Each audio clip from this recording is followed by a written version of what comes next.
Most of my adult life, I felt like a boy, small and powerless. Other men could build a business, they could start a family, they could make an impact on the world, but for some mysterious reason, not me.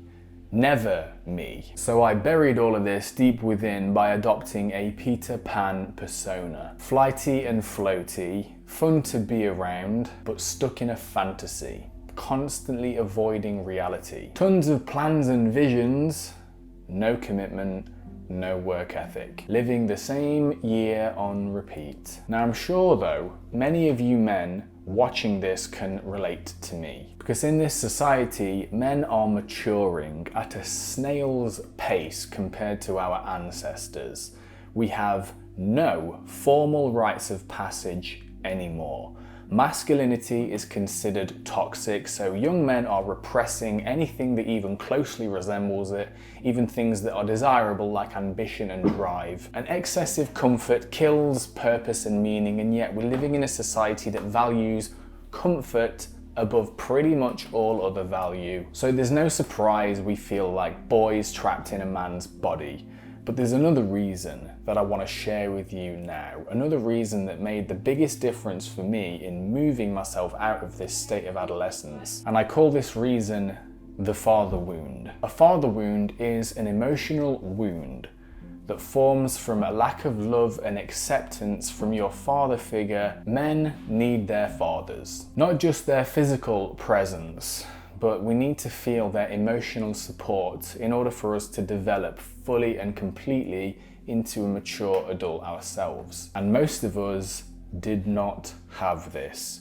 This presents most men with a very real existential problem. Because when we have a father wound, there may well be, although not in every case obviously, a part of us that's still stuck as a child, craving, longing for the stuff we did not get in childhood. This was the case with me for most of my life. My father was cold and intimidating, big, powerful figure, emotionally distant. I didn't feel his love, his presence. Logically told myself he loved me, never really actually felt it. I was always afraid of him, and yet for some reason I always craved his approval. Now as an adult, through therapy and my own inner work process, I learned that this is one of the things that was holding me back the most. Because I was unconsciously holding on to what I would later come to realize is known as a reconciliation fantasy. This was a fantasy that one day my father and I would have this big emotional reconciliation, this conversation where we finally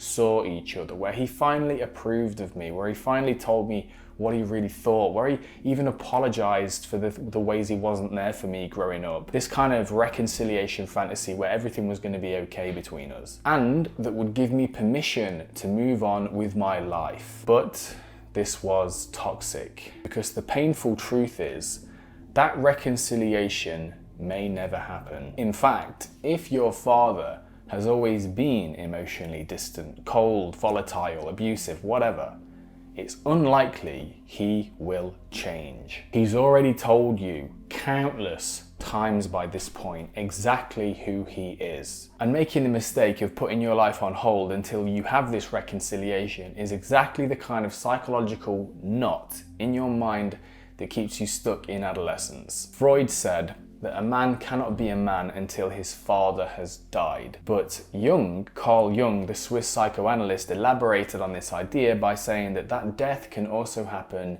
symbolically. Now, Lindsay Gibson, in her book, Adult Children of Emotionally Immature Parents, a book you should definitely read, I came across the possibility that my father was not actually this big, powerful, intimidating man I thought he was, but may have in fact been, and may in fact still be, emotionally a child. A wounded boy of around 14 years old. When I came across this in the book, this realization de-pedestalized my father instantly. And this was one of the things that allowed me to let go of my father symbolically, to let him die symbolically. I asked myself the question, how would I live if my father was dead?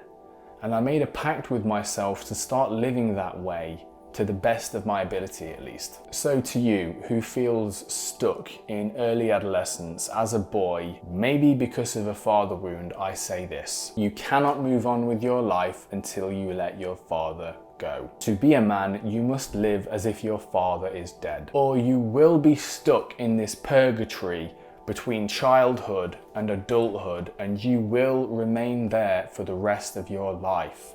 You will never actualize your full potential in this lifetime. There is a child in you who needs his father, but it's possible that this cannot be your blood father. If this is the case, then you need to walk a new path now. You need to become your own father and be there for you in ways that he never was. And when you can confidently say that you don't need him anymore, and you truly mean it, without resentment, without pain or fear or anger, when you can say it calmly, confidently, with no emotion, that's when you know you've moved into the stage of adulthood. Now, if you want to know how to reparent this part of yourself, the child in you that needs his father, then you need to watch this video next, mate, because in this video I talk exactly about the inner child process that you can use to reparent this kind of wounded inner child in you, so that hopefully you can let go of your father and start taking your place in the world as a mature, powerful, confident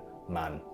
Mate, this has been a pretty profound, deeper episode than usual, but I wanted to bring it to you because it's very, very important. I will see you in the next video. Take care of yourself, mate. I wish you the best. Stay courageous.